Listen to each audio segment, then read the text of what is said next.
Halo semuanya, welcome back to Reading Your Confessions with Anul.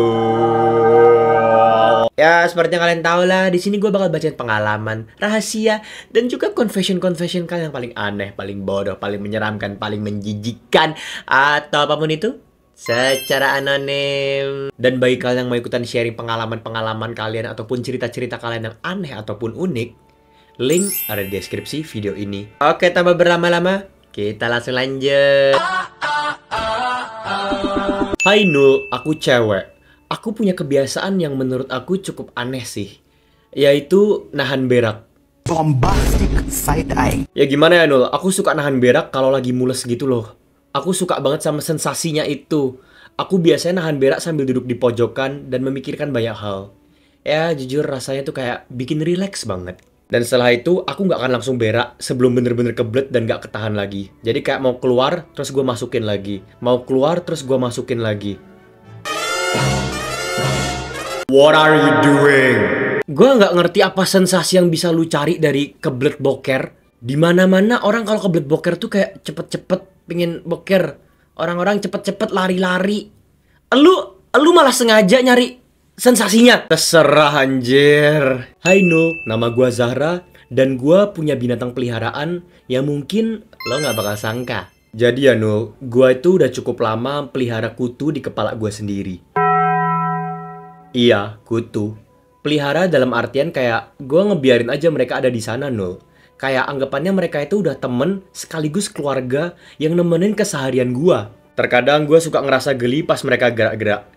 Tapi di situ gue juga ngerasain kebersamaan gitu loh Nul. Bagi gue kutu-kutu ini udah menjadi bagian dari zona nyaman gue. Jujur setelah beberapa tahun terakhir, gue malah jadi sayang sama mereka. Kayak gue punya keluarga kecil yang gak kelihatan sama orang lain Nul. Tapi iya kok Nul, beberapa kali gue mikir mau keramas karena gatel. Tapi langsung gak Tapi iya kok Nul, beberapa kali gue mikir mau keramas karena gatel. Tapi gue langsung ngerasa gak enak, kayak bakal kehilangan keluarga gue sendiri. Ibaratnya itu, kayak kalau gue ilangin mereka, nanti kepala... Ibaratnya itu, kayak kalau gue kayak gue ilangin mereka dari kepala gue, nanti mereka makan apa? Iya kan, Nu? Enggak. Lu bergaul dong, boleh gak sih? Tolong, gue tuh mikir ya kayak, kok bisa loh bertahun-tahun lu naruh kutu di kepala? Itu darah lu nggak habis? Terus ya, itu ada berapa puluh generasi kutu di kepala lu? Minimal pasti ada satu kutu yang paling sepuh, yang paling tua. Itu yang ukurannya udah setangan gua ini mungkin. Intinya lu jorok, itu satu. Kedua, lu kalau biarin gini lagi, nggak tahu berapa tahun lagi ya, itu kepala lu kehabisan darah. Otak lu nyerap darah dari mana? Otak lu butuh nutrisi. Hai Nul, gua selalu ngebiarin ingus gua muncrat keluar tanpa gua tahan. Terus kayak gua tahan tapi di telapak tangan gitu. Abis itu dengan sengaja gua kumpulin ingusnya di tangan gua, terus gua elus-elus ke muka gua sambil dipijet-pijet gitu Nul. Out of pocket for that shit. Gak usah nanya kenapa gua kayak gitu, karena jujur gua juga gak bisa jelasin hehehehe. Terus gua juga sadar kalau ini emang aneh, jadi udah gak usah dikata-katain ya. Dan oh ya, by the way, beberapa bulan yang lalu, aku sempat pertama kali deket sama cowok kan Nul. Abis itu, aku mau lihat apakah dia bakal terima gua apa adanya atau enggak. Jadinya, pas kita di mobil, gua bersin ke tangan gua, terus gua usap-usapin ke muka dia. Dan di luar dugaan, ternyata dia marah. Dan dia juga ngeliat gua seolah-olah gua jorok Nul. Tapi nggak apa-apa. Dari sana, gua belajar kalau dia itu cowok red flag yang nggak bisa nerima kebiasaan gua apa adanya. Ya, atau mungkin karena pas gue bersin kemarin ada dahak yang nempel juga. Mungkin itu penyebabnya. Gini, sebenarnya dahak itu bukan penyebabnya. Enggak. Dahak itu salah satu penyebabnya, tapi dahak lu itu bukan penyebab utamanya. Terus ya, itu cowok yang lu deket itu, dia nggak red flag. Jujur bukan masalah nggak bisa nerima kebiasaan, tapi kayak... Cowok mana sih, bukan cowok deh, manusia mana yang nggak kaget dan nggak jijik ketika tiba-tiba nih, misalnya gue bawa pacar gue, terus tiba-tiba pacar gue bersin, haju, dan di situ ada dahaknya, ada jigongnya, ada liurnya, terus dia ulep-ulepin ke muka gue kayak seolah-olah mau bilas muka gue pakai itunya dia. Ya jorok lah. Ya tapi terserah lah, semoga lu bisa ketemu cowok yang lebih understanding dan bisa menerima lu apa adanya. No, demi apapun, anjing, gue malu banget. Gue nggak expect bakal ngalamin kejadian kayak salah satu viewer lo. Kalau gue nggak salah inget ya. Baru banget kemarin, gue kan sebenarnya lagi minggu UTS ya. Tapi UTS gue tuh kayak take home gitu, Nul. Terus karena gue gabut di rumah, gue putusin lah buat tetap pergi keluar buat ketemuan sama cowok gue. Nah, awalnya itu kita makan dulu. Kayak makan mie babi enak banget di Grogol. Lo harus coba, Nul. Terus karena kita nggak tahu abis makan mau kemana, kita mutusin buat booking kamar di salah satu apartemen di Jaktim. Abis itu kita check in lah dan sebagainya. Terus we had some freaky ass moment. Terus lo tahu, Nul? Pas gue lagi mungkin karena gue ngisepnya terlalu dalam atau gimana, tapi gue kayak gitu, Nul. Dan keluar sedikit muntahannya. Abis makan babi tadi siang. Hold on. Untungnya dia nggak liat muntahannya, woi lah. Dia cuma bingung kenapa gue tiba-tiba berhenti. Terus gue cuma bilang, hehe, aku muntah jir. Terus dia yang kayak, oh my god, WK, kocak banget. Terus akhirnya gue pegangin geda-gedinya biar muntahan gue nggak tumpah. Dan gue ajak ke kamar mandi buat bilas geda-gedinya dia. Udah deh, Nul. Demi apapun ini original experience. Ini pengalaman yang bener-bener original dan gue yakin nggak ada orang lain selain lu yang ngalamin hal ini. Maksud gue kayak, what do you mean by lu muntah ke itunya dia, terus lu pegangin itunya dia biar muntahannya nggak tumpah? Emang bisa ya? Jadi tuh kayak lu pegangin sambil lu bawa ke kamar mandi, terus sambil lu bilas gitu. Pretty gangster. Lu jorok, lu berdosa, kata gua, lu bertobat. Hai Nul, aku nggak mau bilang namaku di sini, tapi aku akhir-akhir ini lagi dikerumunin percintaan yang sangat-sangat rumit. Aku 1 bulanan ini udah ganti pacar sampai 4 kali. Aku cari pacar karena aku jarang dapat kasih sayang dari ayahku, dan aku meminta kasih sayang kepada cowok lain. Tapi nggak tahu kenapa 1 bulan kemarin tuh bulan September percintaanku selalu rumit. Apakah ini karma buat gua ya, Nul? Jujur gua nggak tahu masalah karma atau enggak, tapi 4 kali. Itu lu ganti pacar 4 kali. Lu gila ya? Itu pacaran apa pergi ke gereja sebulan 4 kali? Kayak gue ngerti lu punya daddy issues, dan gue bersimpati juga. Tapi ada kala baiknya juga kalau lu luangkan itu isu lu ke hal-hal mungkin yang lebih positif ya. Nul, gue tuh kadang suka mikir, kayak gue udah beda banget sama orang-orang pada umumnya. Gue udah gak percaya agama-agama biasa lagi. Soalnya semuanya ribet banget, males. Kayak harus ada aturan ini itu. Terus gue mikir, kenapa gue gak bikin agama sendiri aja ya? Dan lahirlah, Nul, agama sendok. Iya betul, Tuhan gue sendok, Nul.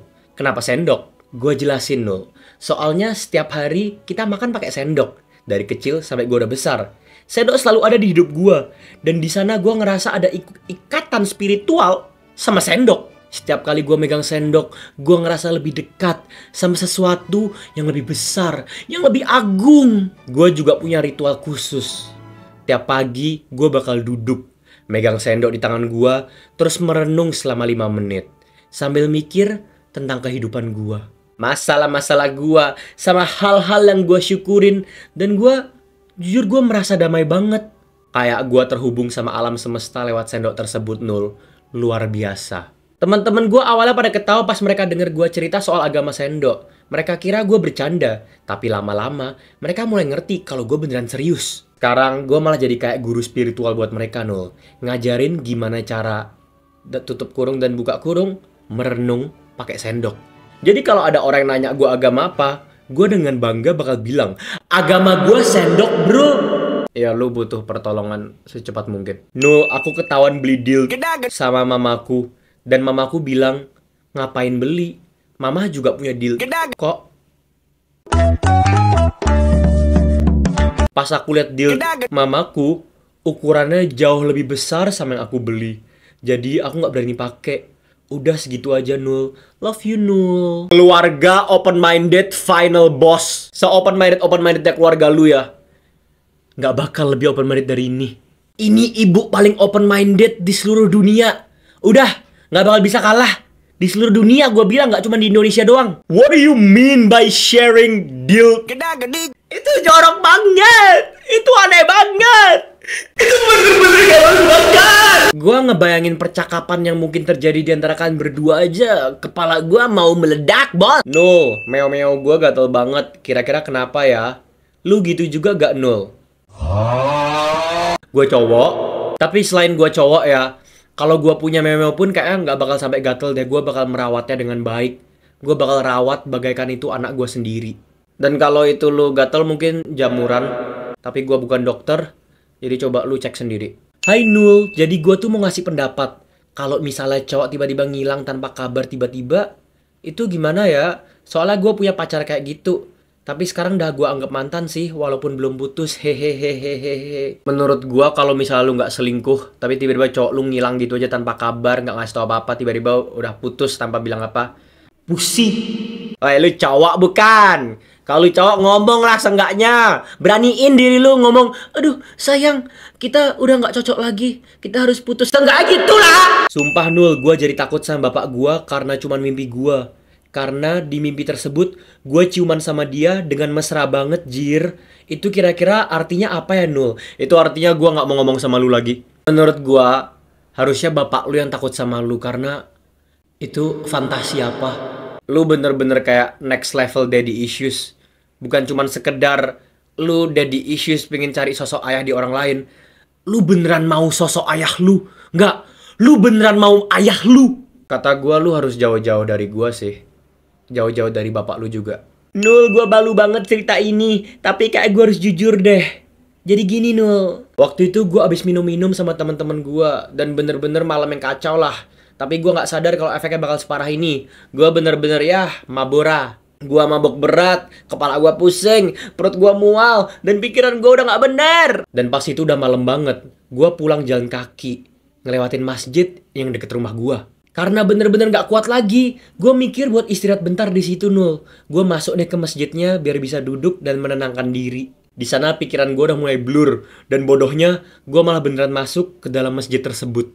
Nah disitulah Nul masalah dimulai. Tiba-tiba perut gua mulai sakit banget. Kayak ada yang salah. Mules gitu jir. Tapi Nul, ini parah banget. Bener-bener kayak gua gak bisa tahan lagi. Gua panik, bingung mau ngapain. Dan gak tahu harus gimana di situ.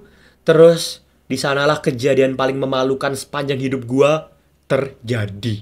Gua mencret Nul. Dan bukan cuma sekali. Gua bener-bener gak bisa kontrol. Gua mencret di masjid berkali-kali. Gua coba berdiri, tapi udah terlambat. Mencret gue udah berantakan di mana-mana. Rasanya gue pengen mati di tempat. Bener-bener bau nggak enak mulai tercium Nul. Dan gue cuma bisa berdiri bengong. Dan gue nggak tahu harus ngapain. Akhirnya gue kabur. Gue lari secepatnya sambil nahan malu. Nggak ada yang lihat sih. Tapi tetap aja gue ngerasa itu dosa paling gila yang pernah gue lakuin. Gue nggak berani ke masjid itu lagi. Takut kalau ada yang ngeh sama kejadian itu. Gue masih keinget dan malu tiap kali ngelewatin masjid tersebut. Padahal biasanya gue sholat di sana Nul. Tapi sekarang gue sholat lebih jauh lagi. Nggak apa-apa, yang penting gue nggak harus kesana lagi. Lu sadar kan lu bener-bener mencela bait Tuhan lu. Pertama, lu mabuk-mabukan yang gue tahu itu haram di agama Islam. Dua, abis lu ngelakuin hal yang berdosa tersebut, lu langsung ke masjid. Dan di sana lu malah ngenodain bait Tuhan lu dengan cara mencret di mana-mana. Gua bener-bener nggak tahu.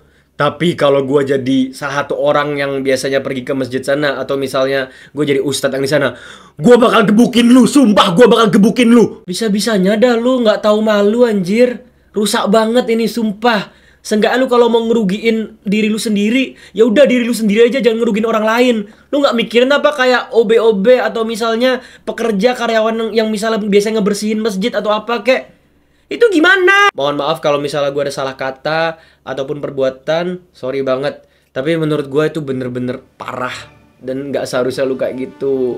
Gue nggak tahu lu udah doa buat minta pengampunan atau belum. Tapi kalau belum, cepat lakuin. Oke deh, selesai cerita pada hari ini. Dan terima kasih buat kalian semua yang udah nonton sampai di titik ini, yang udah nonton sampai habis. Dan bagi kalian semua yang udah nonton sampai habis, boleh dong coba komen Nul sayang Canai. Dengan begitu, gue bakal bisa tahu Kira-kira siapa aja sih di antara kalian nih yang bener-bener nonton video gue sampai habis? Jangan lupa buat like, subscribe, nyalakan bel notifikasi, dan juga share video ini ke semua teman-teman kalian. Sekian dan sampai jumpa. Sampai bertemu di episode berikutnya. Bye bye bye bye bye bye bye bye bye bye bye.